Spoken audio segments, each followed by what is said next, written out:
ప్రభుత్వం నిర్వహిస్తున్న global summit పెట్టుబడులకే కాదు అద్భుత ఆవిష్కరణల ప్రదర్శనలకు వేదికగా నిలిచింది. ఇక్కడ ఏర్పాటు చేసిన ఎక్స్పో విద్యార్థులు తయారు చేసిన అద్భుత ఆవిష్కరణలు ప్రదర్శనకు ఉంచారు. ఇందులో భాగంగా సంగారెడ్డి ఏటీసీకి చెందిన విద్యార్థులు ట్రైనర్ల సహకారంతో ఏకంగా మల్టీపర్పస్ మొబైల్ రోబోను తయారు చేశారు.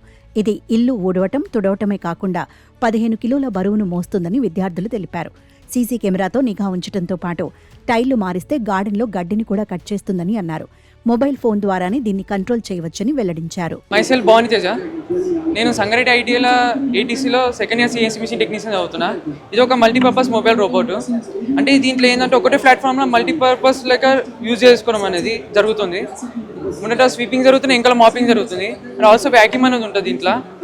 అంటే ఇప్పుడు ఇది ఏంటంటే ఒకవేళ ఫ్లెక్సిబుల్ టైప్ డిజైన్ చేసినాం దీన్ని. ఇది ఒకసారి డిసైబుల్ అటాచ్ చేస్తే గ్రాస్ కటింగ్ టైప్లో వాడుకోవచ్చు, లోడ్ క్యారింగ్ లేక వాడుకోవచ్చు. అండ్ ఆల్సో ఇది ఏంటంటే అన్ని తీసేసి సర్వేలెన్స్ దాకా కూడా వాడుకోవచ్చు. మనం వాళ్ళు ఏ మూల నుంచి అయినా చూసుకోవచ్చు మ్యామ్. దీన్ని ఇన్నర్ పార్ట్స్లో ఇది మెయిన్ ESP32 అంటారు దీన్ని. దీని ద్వారా అనేది కమాండ్ అనేది జరుగుతాం మ్యామ్. కోడ్స్ అనేది దీనికి ఇస్తాము. కోడ్ ద్వారా అనేది కమాండ్ జరుగుతాం. ఇది అనేది మోటార్ డ్రైవర్స్. అంటే ఈ మోటార్ డ్రైవర్స్ ద్వారా మోటార్స్ అనేది జనరేట్ అవుతాం మ్యామ్. అంటే ఎంత RPM తీసుకోవాలి, ఏ విధంగా టార్క్ చేయాలి అనేది మొత్తం ఆల్రెడీ మ్యామ్ 4x4 అనేది జరుగుతుంది మ్యామ్. ఆ విధంగా జరుగుతుంది. ఎంటైర్ ఈ మొబైల్ రోబోట్ అనేది వైర్లెస్ గా కంట్రోల్ అవుతుంది మొబైల్ నుండి. ఈ మొబైల్లో కూడా మనకి ఎలాంటి యాప్ అనేది వేసుకోవాల్సిన అవసరం లేదు.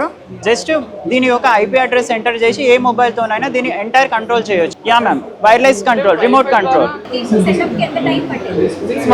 6 months లో ఏంటంటే వాళ్ళు ఒక్కొక్క టెక్నాలజీ నేర్చుకుంటూ దాన్ని ప్రాక్టికల్ గా ఇంప్లిమెంట్ చేస్తున్నారు. అందుకే 6 months అనే డ్యూరేషన్ తీసుకున్నారు, లాంగ్ టర్మ్.